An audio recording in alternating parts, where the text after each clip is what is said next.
बहू लाने की लालसा में पूरी फंसी मां, पुलिस थाने में लिखाना पड़ा मुकदमा।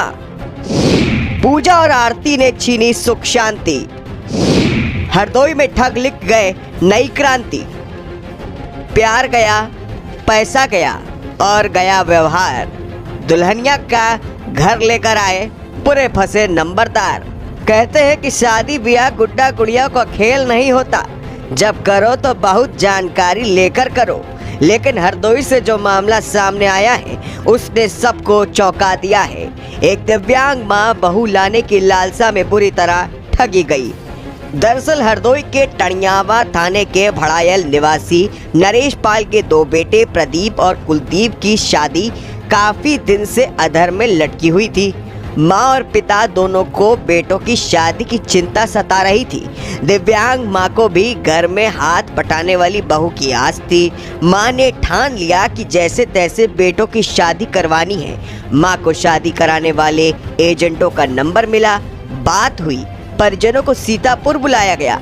एजेंटों ने 80,000 में शादी करवाने के लिए सौदा तय करके 78,000 रुपए की रकम वसूल ली। सीतापुर जिले के जालिम नगर थाना तंबौर का राजकुमार वहीं की पूजा और आरती के साथ हरदोई पहुंचा। काली मंदिर में विधि विधान से प्रदीप और कुलदीप की शादी पूजा और आरती से कराई गई। पूरे परिवार में खुशियां थी। पड़ोस में हुए भंडारे का प्रसाद दोनों बहुओं ने पूरे परिवार को खिलाया और फिर आई वो काली रात जिसमें घटना को अंजाम दिया गया। रात में सभी सुकून से सो गए। सुबह जो हुआ उसने सबको चौंका दिया। गांव का अकबाल लड़का नाम था, मुसलमान। उसके दलाल औरत को नंबर दिया। वो कहने लगा आपका लड़के की शादी कराओगे? हमने कहा हाँ कराएंगे। बोले 80,000 में 2 औरतें देंगे हम। तो हमने कहा ठीक है। तो हम दोनों लड़के की शादी मुझे सीतापुर बुलाया गया। लड़की मेरे साथ भेज दिया कि दलाल मेरे साथ घर आ गया। वो दलाल बोला आपके घर रहेंगे, खाएंगे, करेंगे और शादी कर लेना मेरे जाने के बाद। मैंने कहा आप रुक लो। तो कहने लगा हम रुकेंगे नहीं। जाते समय मैंने 500 रुपया और दिए। फिर बोला पूरा जेवर बनवाना दोनों को बराबर।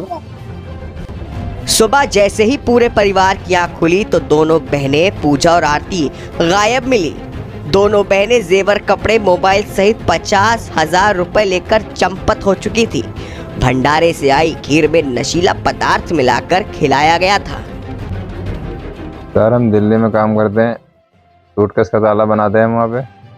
और यहाँ लड़कियों से कांटेक्ट हुआ, मतलब सीतापुर से। उन्होंने कहा हम आपके लड़कों की शादी करवा देंगे। मेरी माँ से बात हुई, उन्होंने कहा आप आइए, हम आपकी लड़कों की शादी करवा देंगे, मतलब इतना पैसा लगेगा, 80,000 रुपये। मतलब बात हुई तो उन लड़कों लाया तो शादी यहाँ की, और दलाल भी आया और एक रात रुका भी। उसके सुबह दूसरे दिन शादी हुई शाम को। फिर सुबह के रात में जहर वहर दे के, मतलब उसमें नशीला पदार्थ दिया। फिर उसमें तो सुबह वो फरार हो गए सामान भी। पीड़ित परिवार ने थाने में जाकर दोनों दुल्हनों व शादी कराने वाले एजेंटों के खिलाफ मुकदमा दर्ज कराया है। पीड़ित ने थाने पर तहरीर देकर कार्रवाई की मांग की है। वहीं पुलिस ने मुकदमा दर्ज कर छानबीन शुरू कर दी है। प्रदीप सिंह है, पुत्र श्री राजकुमार सिंह। इन्होंने थाने में प्रार्थना पत्र दिया है कि इनकी शादी और इनके भाई कुलदीप की शादी कल दिनांक 22/11/2023 को राजकुमार, जो कि थाना लहरपुर क्षेत्र के रहने वाले हैं, जनपद सीतापुर के, इन्होंने कराई थी। और शादी में इनका ये भी आरोप है कि 80,000 रुपये भी लिए थे। शादी करने के बाद ये लोग रात में घर पे आए और सो रहे थे। और जो जिससे शादी किए थे वो दोनों लड़कियां इनके घर से सामान, जेवर, कपड़े और मोबाइल लेके घर से निकल गईं। और इनका ये भी आरोप है कि उन्होंने खाने में नींद की गोलियां दी थी, इसलिए हम लोग सो गए थे। शादी करवाने के नाम पर ठगी एक धंधा बन चुका है। इन ठगों के निशाने पर बड़े बड़े घराने के लोग रहते हैं। यूपी, राजस्थान, दिल्ली, हरियाणा समेत कई राज्यों में इनका नेटवर्क फैला हुआ है, लेकिन पुलिस इन पर अंकुश लगाने में नाकामयाब साबित हो रही है। भारत समाचार के लिए हरदोई से वीरेश गुप्ता की रिपोर्ट।